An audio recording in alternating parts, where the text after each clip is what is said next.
Hello and welcome to part 2 of the TCS guide. In this episode, we will be covering the basics of managing your military. This will not cover how to run a war, how to actually engage in military conflict, or any of that. This will simply show you how to have your army recruitment managed on sheet and your military industry managed on sheet.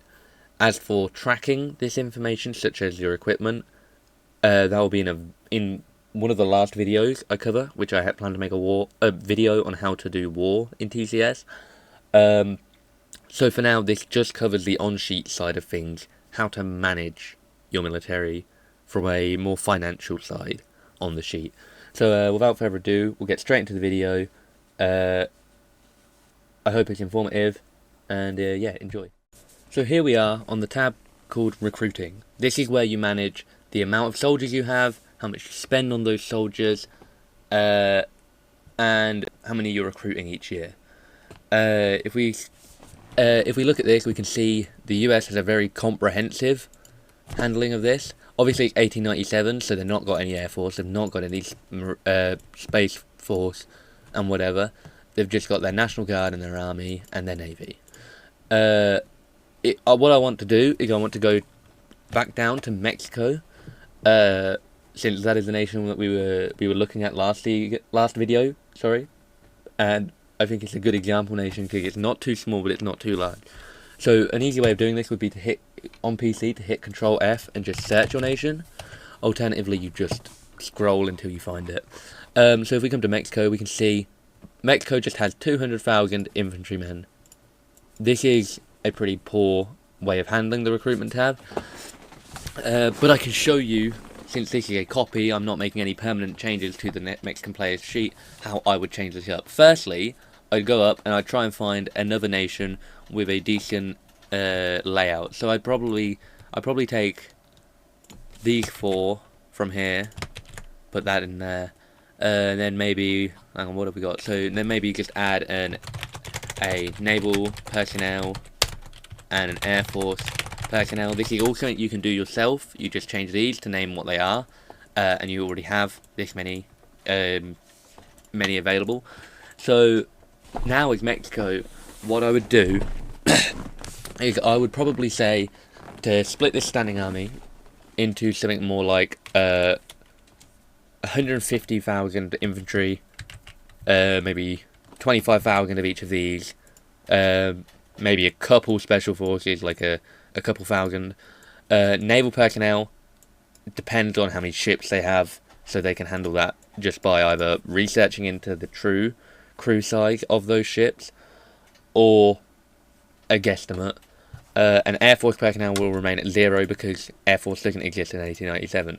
So what you could do is, if you already have 200,000 men, as long as you're willing to spend the same amount on these men, these artillery, special forces, cavalry and air force, if you're willing to spend the same amount, then what you can simply do is you can actually alter this amount. So we can do what we said, as long as it's the same amount and you're spending the same amount on them. If you're not spending the same amount on them, then I would do it this way. There is an exception to this rule, where if you have a reserve, and you had, say, 1 million reserves, you could simply take away 200,000 and put them into this instantaneously without spending the same amount. Although I would advise not relying on the reserve system, as it's kind of outdated and will probably be altered in a future season. So anyway, we'll do what we did with 150,000, 25,000, 25,000. And then naval personnel, we'll put a guess of maybe like 5,000. That's probably more than they need. So if we scroll over here, we can see capability of your troops. As you can see up here, the labels for each of these things. So troop capability, this early in the season, it is maxed out at 250 capability. We can see this if I go over here to the rules document. If we go to the capability rules section at the bottom, we can see just here, capability rules. Players should follow these standards to get their maximum capability. Right now it's 250.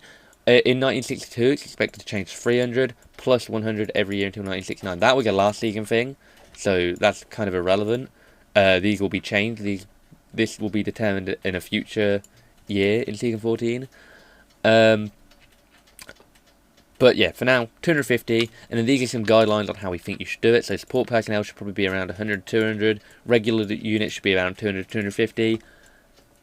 Disorganized units or minimally trained conscripts should be around 0 to 100.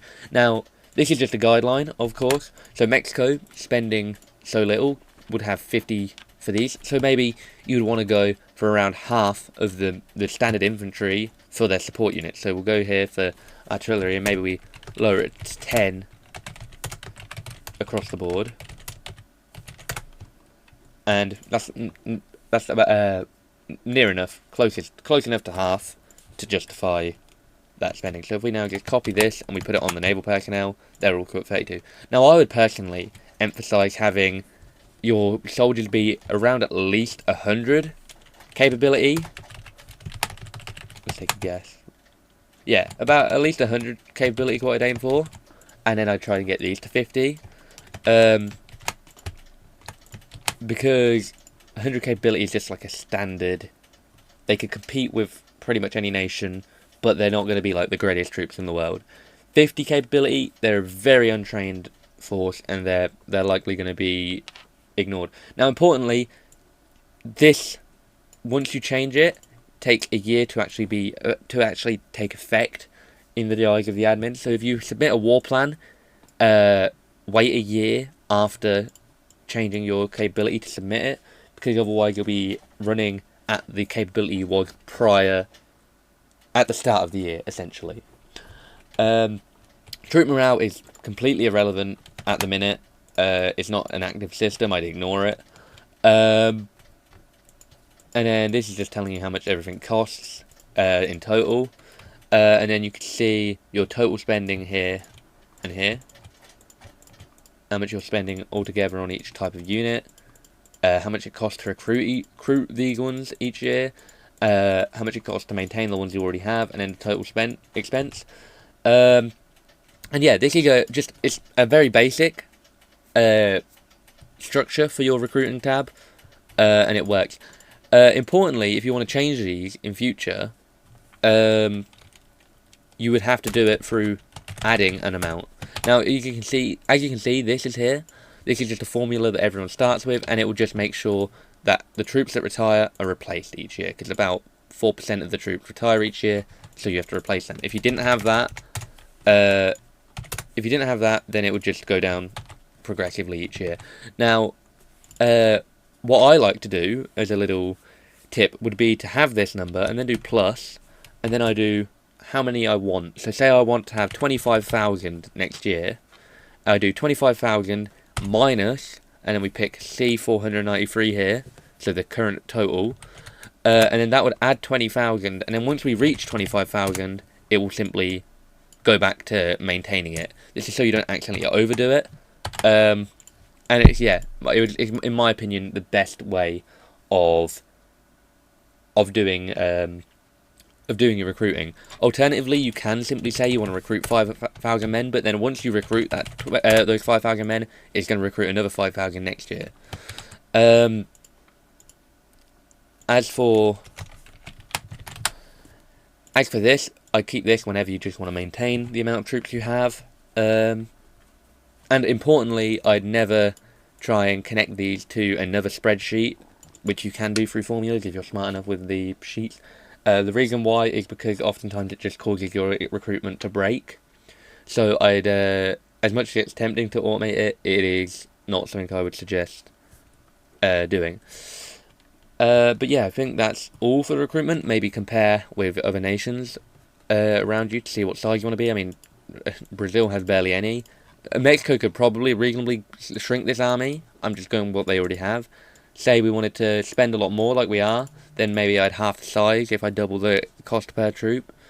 Yeah, if we go down to Argentina, who are there, we can see they're around 75,000. Next year they're going to be at near 200,000, so maybe we should stay around 200,000.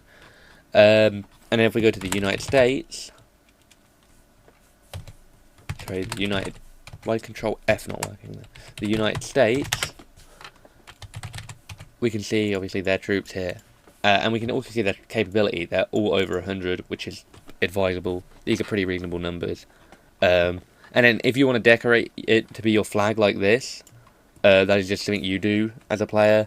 Sometimes it's an eyesore, sometimes it's nicer. I like this French one because it's a bit smooth, but the US one is a bit of a seizure waiting to happen. So anyway, yeah, that is the recruitment tab all said and done. If you have any questions, as always, ask in the comments or Discord.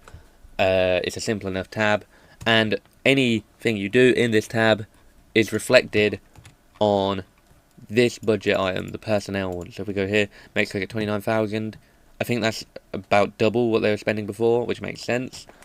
So yeah, there you are. That's the information. Also, one last thing. If we go to the rules, you can see in the sheet rules regarding recruitment. Here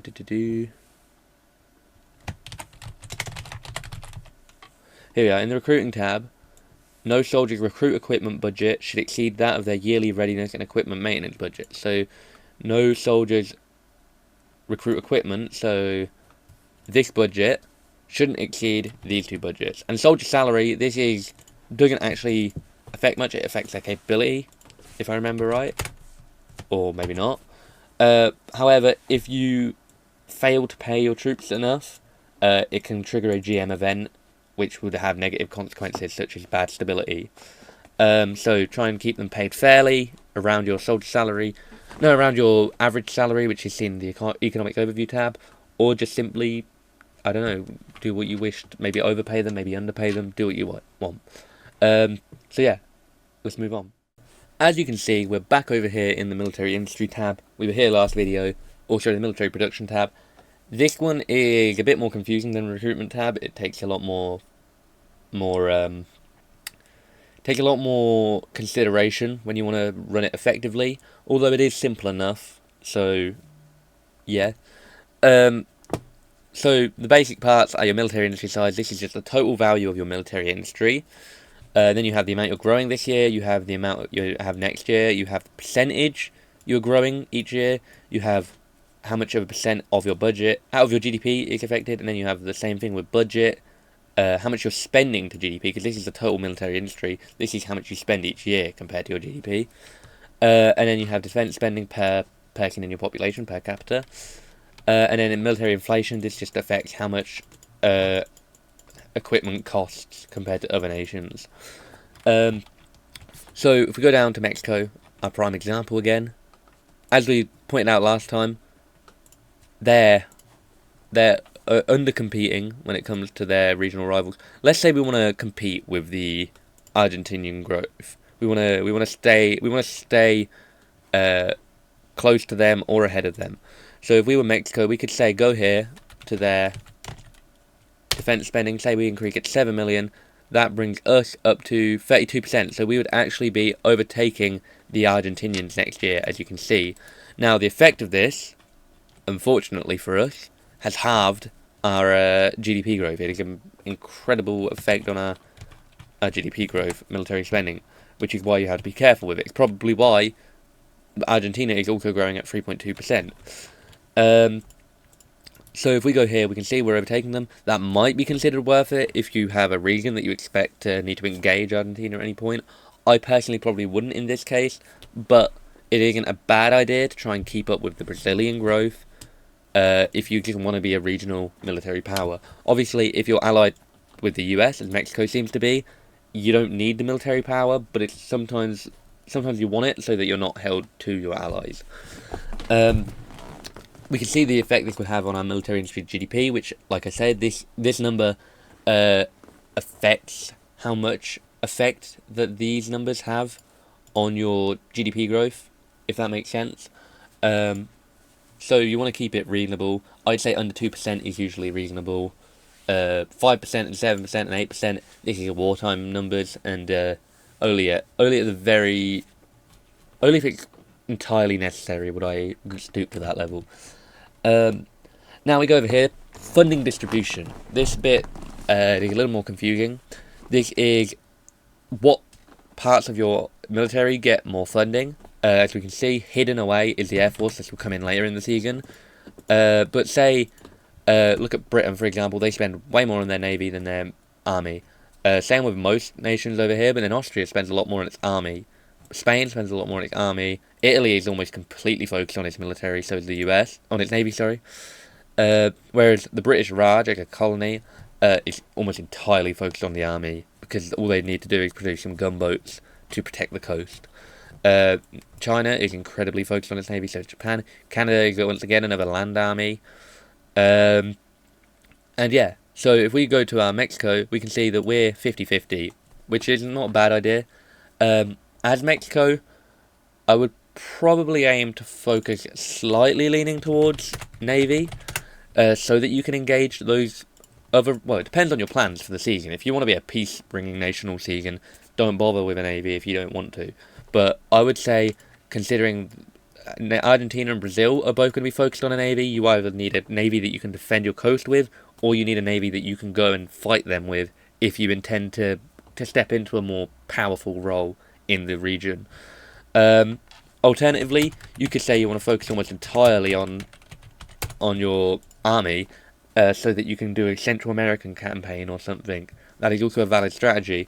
This just impacts the funding distribution that goes into how many equipment you can get from these things. So if we see over here now, this is your army distribution. So we've got 50% of the total military industry. Now we have to divide that even more.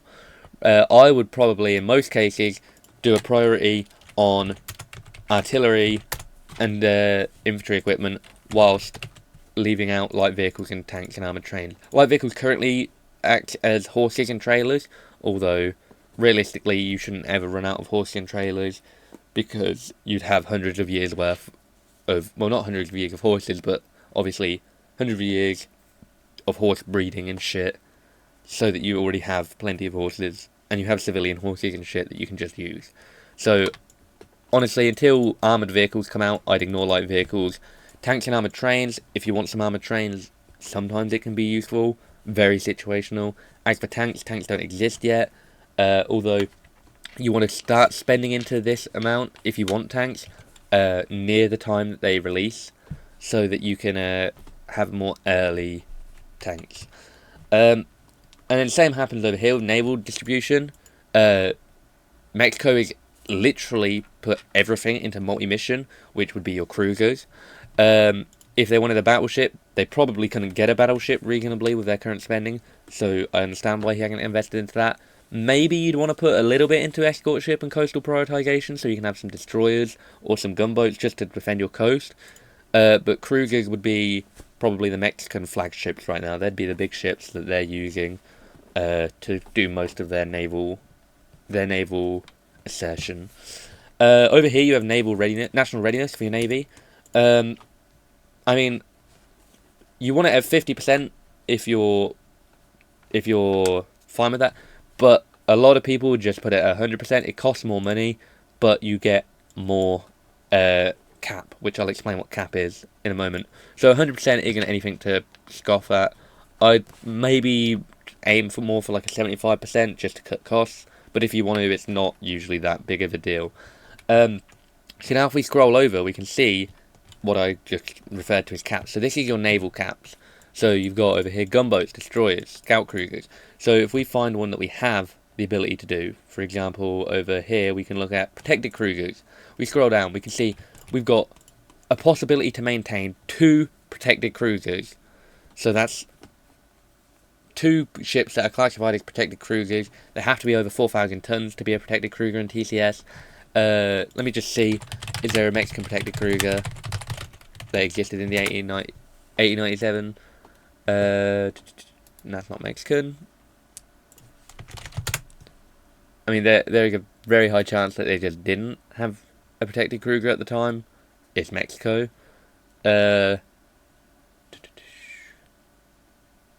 What's cruiser Zatago? So let's look at that. This is a corvette. So I believe this would come under the scout cruiser section in TCS. Wait, what's its displacement? 1226. So yeah, we go over here. A scout cruiser is less than 4,000 tons, so any cruiser that's a third-rate cruiser.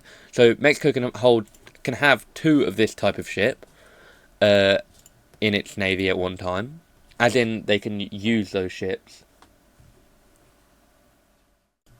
My apologies there, I had to reset my browser, and I'm aware it looks slightly different now in the video. Don't know what's caused that, but I hope you can still see enough for this to stay fine. So we look here.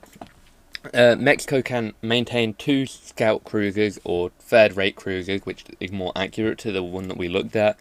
And they can produce 0. So producing 0 means they literally cannot make one. If they can produce 1, then every year they can make 1. That goes without saying. But if we look over here at battleships, it takes 2 years to build a battleship, so having 1 would be, you could take 2 years to build 1. So they have 0 production, which means they need to get other nations like the US to produce these ships for them. And they can maintain 2. So once they've purchased them, that means they can have 2 actively in the water engaging in combat. You can own more than 2.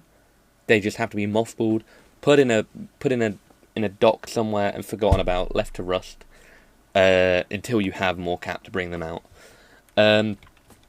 So they can do 2 protected, 2 scouts, 1 armoured, and importantly, if you scroll down, you'll see, in fact you won't see, apparently nobody's done it yet, if you ask an admin, you can get them to put these cruisers, the amount of money going into them, into this, so you can increase your scout cruisers. Now, I'm going to quickly cut and do that for Mexico to show what the effect would be. So we can now see that if Mexico put its protected cruisers and its armoured cruisers into scout cruisers and entirely focused on having a scout cruiser focused navy, they would have far more available cruisers and they'd be able to produce 1 a year. Now what I would personally do in this situation is I would lower this until we're at the limit of having 1 able to produce, because I don't feel like we need 11. So if we go down, say, okay, 40% is too little, we'll say 50%, then we can have 6 of these cruisers and we'd have 1 that we could produce a year. That's pretty good. Now the rest of this I would put into maybe 40% into escort ships, which are your destroyers. You to get 2 destroyers, then you won't be able to produce them. If we went up to 50, can we produce 1? No, but you could have 3 destroyers. Whereas if we invested into coastal defense, that would show us how many gunboats we could have, which you could have. Actually, that needs to be a percentage, that's why that's messed up. You could have 26 gunboats, 2 produced per year. That isn't a bad idea, but I mean, gunboats do very little unless they're against other gunboats. So I would probably put this more around 5%, buy some gunboats from the US, and then put this around 45%, so we can have 3 destroyers, buy them from the US or somebody who's willing to sell them. You could have 3 gunboats, buy them from someone who's willing to sell them.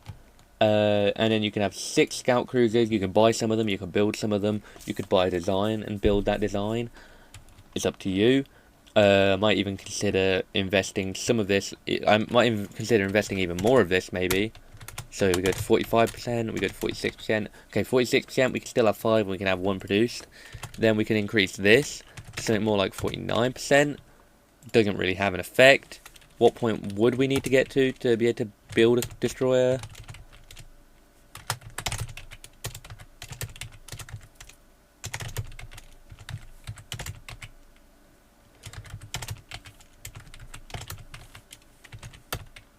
It's gonna take a lot by the looks of it.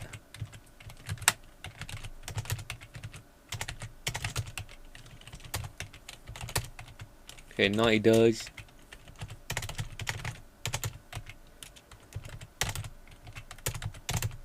You need to be investing 84% of the Mexican naval industry into this to be able to get a destroyer. Now, let me put this at the number it's allowed to be at again, so 49. Because it has to be at total to 100% of, obviously. If we scroll over to here, where we had our percentages, if we increase this to 60% like I originally suggested, and then scroll back over, we can do 1 more destroyer with this amount, we can do 1 more cruiser, so maybe we can even lower the cruiser spending even more a bit. Say 44, 43, 42, 41, 40, 39, 38, just until it drops where we don't want it. So there we go, it's dropped to 0 production, so we go back up to 38. We can now produce 1 cruiser, have 5 of them. Now if we increase this to 50%, 60%, 57%, we still can't produce any, but we're getting up there. If you can look on mobile, you can see this, but the non-round number is there. Anytime it's over 0.5, it would work. So if we go to 60, it's probably going to take us, once we're at 70, we can produce one. So instead of getting to 70 and trying to get to that point, we'd instead just invest more and more money into our military industry each year. This updates to here. And actually, if we quickly simulate that real quick, if that happened on our copy sheet, we'd be able to produce one next year, and we'd also be able to probably lower our scout cruiser investment, maybe invest more into our gunboats, or lower our readiness. So it's all about planning ahead, thinking long term, and all that. So essentially, you have production and you have maintenance, like I said. This applies to everything here, although, like I say, this takes 2 years to build. For example, if you want an ironclad battleship, you can have 1 ironclad for every 2 protected cruiser caps that you have, and you can produce 1 for every 2 you have, and that's basically it. Large torpedo gunboats, which is a torpedo cruiser in most cases, you can do 4 times the amount. You can do a scout cruiser or a 3rd-rate cruiser, and destroyers over here. There's a few more specifics.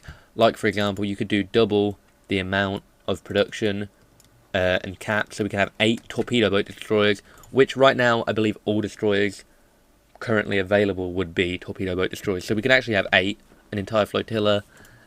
We just need to get that 1 production cap to get there. And then flotilla leaders aren't introduced till later, but they're just bigger destroyers essentially. Now we get over to Army, where it's a bit more simple. I mean, you have the same thing. If we go to Mexico, we can maintain 128 light artillery. We can produce 8 a year, and it tells you what a light artillery is. Any artillery piece between 50 and 90 mil. Same goes for medium artillery. We can only produce 6, and we can only produce 2 of the large. That's not the right nation. That's Persia. I was going to say that was a bit weird. We can do 68 medium, 26 large, and we can produce 2 and 4 of each per year. So that's essentially what you do. These would have to be a real piece of equipment, or you'd have to design your own piece of equipment and get it approved by a GM. So, for example, let me just find Mexican Light Artillery 1890. Let's just see what they were using. In the 1890, there's the Saint Chamond Mondragon. Search for that. And it was 75mm. Here we are. So this is actually 1900 it came into service, so we couldn't use this. However, just take an example, this is a real piece of artillery you can find that was used by Mexico, as we can see there. 75mm, so it would be light artillery. So we could have 128 of them at most, but we could only produce 8 per year, and you can only start with reasonable amounts based upon your production amount and how many years ago it came out. So just be reasonable about how many you start with.